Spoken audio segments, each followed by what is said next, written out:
인어공주는 모르는 사람들이 없을 정도로 유명한 동화죠. 그런데 사실 여러분들이 모를 만한 4개의 알려지지 않거나 바뀐 내용이 있습니다. 자, 그럼 그 이야기를 지금부터 확인해 보도록 하겠습니다. 첫 번째 비하인드 스토리는 인어공주의 엔딩은 2개이지만 슬픈 엔딩은 없었다입니다. 동화 인어공주의 엔딩은 2개로 나눠집니다. 여러분들도 아시다시피 디즈니에서 각색한 인어공주가 왕자와 결혼하는 해피엔딩이 첫 번째고요. 두 번째 내용은 왕자와 결혼하지 못한 인어공주가 바다속 거품이 되어 사라지는 엔딩이죠. 그런데 여기서 두 번째 내용이 사실 잘못 전해지는 이야기라는 걸 아시나요? 사실 원작 동화에서 인어들의 큰 염원은 바로 불멸의 존재가 되는 것입니다. 그리고 인어공주가 마지막에 왕자와 맺어지지 못하지만 그토록 원하던 불멸의 존재인 정령이 됩니다. 자세한 내용은 제 채널에서 동화 인어공주를 확인해 보시면 됩니다. 두 번째 비하인드 스토리는 인어공주는 원래 이름이 없었다입니다. 원작에서는 인어공주의 이름이 나오지 않았습니다.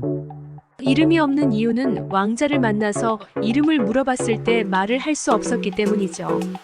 물론 원작자가 인어공주의 이름을 만들지 않았던 이유는 시대적 배경 때문입니다. 당시의 동화와 민담에서는 등장인물에게 구체적인 이름을 주지 않는 경우가 종종 있었습니다. 이는 이야기가 구체적인 사건이나 인물보다 교훈이나 도덕적 메시지에 더 중점을 두기 때문입니다. 인어공주의 이름이 에리얼로 알려진 건 디즈니에서 각색한 인어공주가 만들어진 후부터입니다. 디즈니의 인어공주에서 주인공의 이름인 에리얼은 윌리엄 셰익스피어의 희곡 템페스트에 나오는 바람의 정령 에리얼에서 유래한 것으로 알려져 있습니다. 이 유래와 관련된 배경을 설명하겠습니다. 셰익스피어의 템페스트에서 에리얼은 주술사 프로스페로에게 봉사하는 영리한 바람의 정령입니다. 에리얼은 공기와 자유를 상징하며 종종 노래를 부르고 마법 같은 능력을 보여줍니다. 그녀의 성격은 밝고 경쾌하며 자유에 대한 갈망을 갖고 있습니다. 디즈니는 에리얼의 특성을 반영하여 인어공주에게 이 이름을 부여했습니다. 셰익스피어의 에리얼처럼 인어공주도 자유롭고 모험심이 강하며 인간 세계를 탐험하고자 하는 강한 열망을 지니고 있습니다. 이러한 특성은 템페스트의 정령과 동화 인어공주의 캐릭터와 잘 어울립니다. 그리고 이름에도 의미가 있는데 에리얼이라는 이름 자체는 히브리어로 신의 사자를 뜻하며 이는 신비롭고 영적인 이미지를 연상시킵니다. 디즈니의 인어공주에게 이 이름을 부여함으로써 캐릭터의 마법적이고 신비로운 특성을 강조할 수 있었습니다.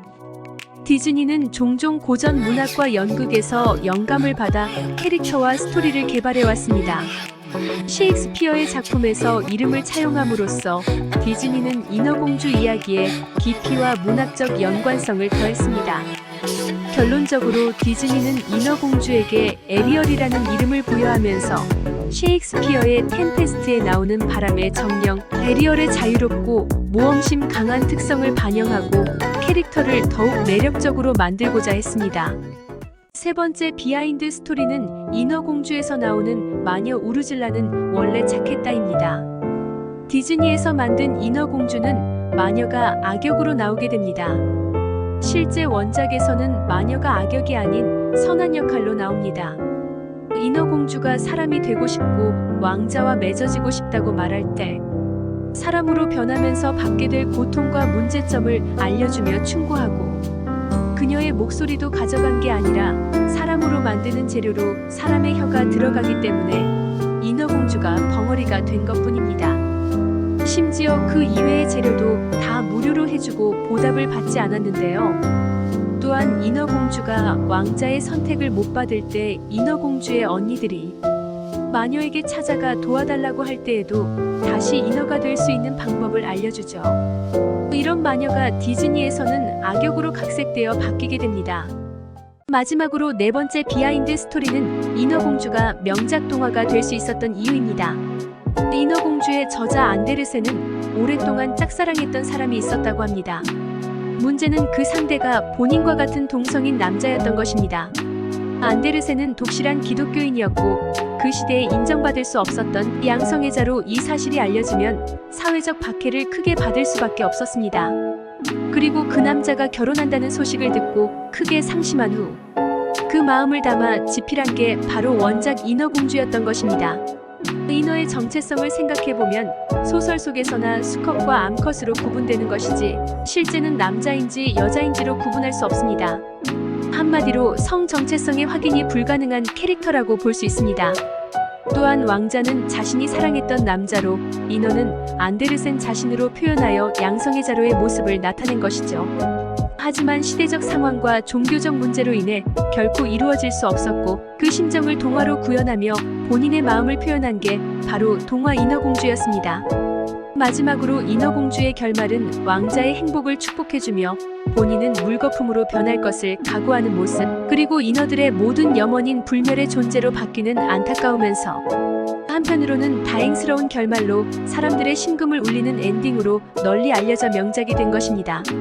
이후 디즈니에서는 좀 더 행복한 결말을 위해 왕자와 이루어지는 결말로 각색하여 알려지게 됩니다. 인어공주의 알려지지 않은 이야기 잘 보셨나요?